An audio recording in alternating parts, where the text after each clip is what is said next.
The makers of Axe body spray decided to go after an untapped market and market themselves to insecure men. Ironically, they were too successful, and now Axe body spray is the smell of insecurity.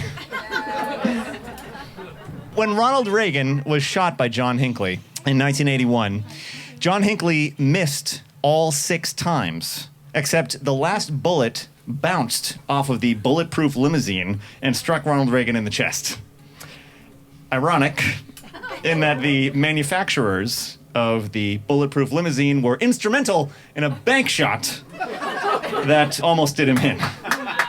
The very famous Polish anthropologist Bronislaw Malinowski, during World War I, was living among cannibals, and he was telling an old cannibal about World War I as it raged in Europe. And the old cannibal wondered aloud how the Europeans would manage to eat all of those dead bodies. And when Malinowski explained to him that the Europeans did not plan to feast on their fallen enemies, the cannibal grew very sad, because why would you kill someone for no good reason? The band Das Racist is named Das Racist. In 1949, there was a federal housing act that anticipated a flood into American cities and was going to do away with tenement slum living. And it was an incredible time for architects in particular, because suddenly there was a ton of subsidy for giant, interesting projects like the Pruitt-Igoe homes in St. Louis, Missouri. This is not a computer rendering. This is an actual aerial photograph from the time, where they're completely, insanely bright. The contrast of these buildings was out of control. This is a far cry from the crowded, collapsing tenements that many of these people have known. Here in bright new buildings with spacious grounds, they can live. This is the architect whose name was Minoru Yamasaki. Minoru Yamasaki made a name for himself. He was a 42-year-old unknown when he got the gig to build the Pruitt-Igoe homes. And this was incredibly exciting because he was a member of the Congrès International d'Architecture Moderne. And that was the Congress of International Architecture, Modern Architecture Congress. The problem with romantic languages is they put everything in the reverse order. Modern Architecture International Congress. And he subscribed very much to their utopian vision of what architecture could do, that architecture was a living art form, and it could create these utopian worlds where people who grew up in tenements who had never seen the sun in their own homes could suddenly have better views than even the richest people of St. Louis. And they could live in these high-rises that were spaced out evenly, and it could be a wonderful place. But the St. Louis thought it had solved its low-cost housing need, but instead a monster was created. Things started to go wrong because the same Federal Housing Act of 1949 also provided low-income mortgages for people who wanted to buy houses in the suburbs and leave. And so what ended up happening with the Pruitt-Igoe homes, it wound up with 50% vacancy. And the money from the rent that was going to go towards maintenance never came, and the elevators would break and never be fixed, and trash would be everywhere. And when they would break the light bulbs in the hallways, they would put cages over the light bulbs to make them unbreakable. And then the residents, especially the young teens, would be like, challenge accepted, and find ways to break the unbreakable lights, and it became a really sad place. And ultimately, on July 15th, 1972, it was destroyed. After only 18 years, because it became so ridden with poverty and broken elevators and trash and tough times for the residents.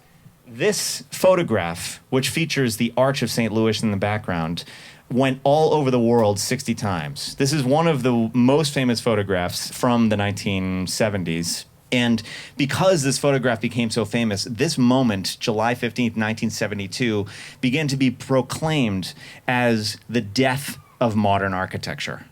So despite the fact that they were trying to create a utopian world where everything would be so much better than the tenements, they created an atmosphere where things would get that much worse. And it isn't even that ironic yet, because a year later, Minoru Yamasaki was dedicating his biggest project ever, the World Trade Center. And at the dedication to the World Trade Center, Mr. Yamasaki said, "The World Trade Center is a symbol of man's dedication to world peace. It should become a symbol of man's belief in humanity." This poor bastard. Because, as we know, while for many in the World Trade Center was a beacon of prosperity and growth and American freedom, it was not for everyone. This poor guy did everything he could to bring about world peace through his architecture, but instead kept creating moments for devastation in the world. And legend has it, he was the nicest guy ever. So, it's really sad. On 9/11, or shortly thereafter, Graydon Carter was the editor of Vanity Fair. Prior to this, he founded Spy magazine in the 80s. It was very funny, very snarky. After 9/11, Graydon Carter, then running Vanity Fair, pronounced it the end of irony. That as of 9/11, irony was over.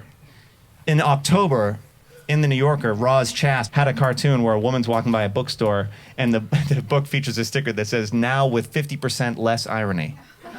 And this was very difficult, particularly for a lost generation of assholes for whom irony was the only piece of driftwood that had ever floated by.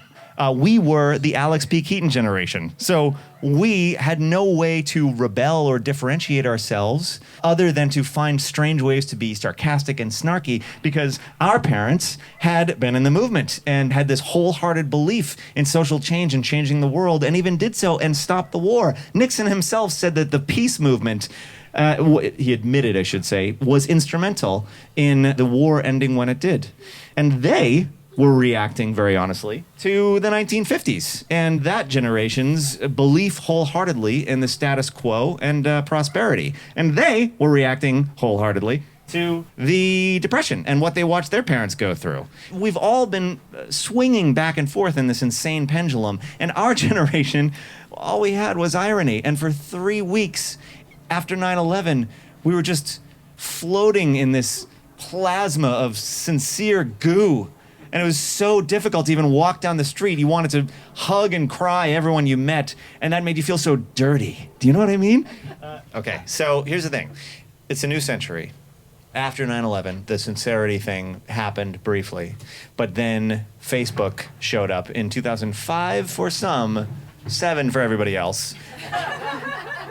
And Facebook took all of that good feeling and good cheer. Oh, actually, I guess the Iraq War killed all that. But the point is that, like, there was this sincerity that was immediately funneled into this jingoistic fuck show that was, like, 2003. And then Facebook showed up, and then it's just been selfies and hashtags ever since, which is just the saddest thing of all time. So here's the thing, though, you guys. Because it's a new century, a new emotion that I'm going to introduce tonight. And that emotion is sincerity.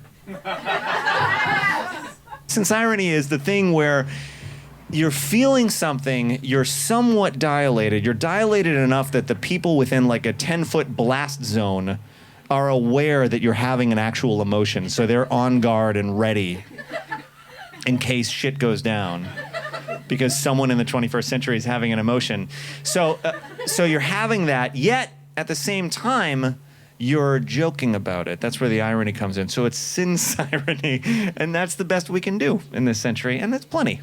I think it's plenty because we have to really be on guard. Am I right, you guys? We have to have a lot of armor, and that armor comes from our intellect because we're all soft because we don't do manual labor anymore.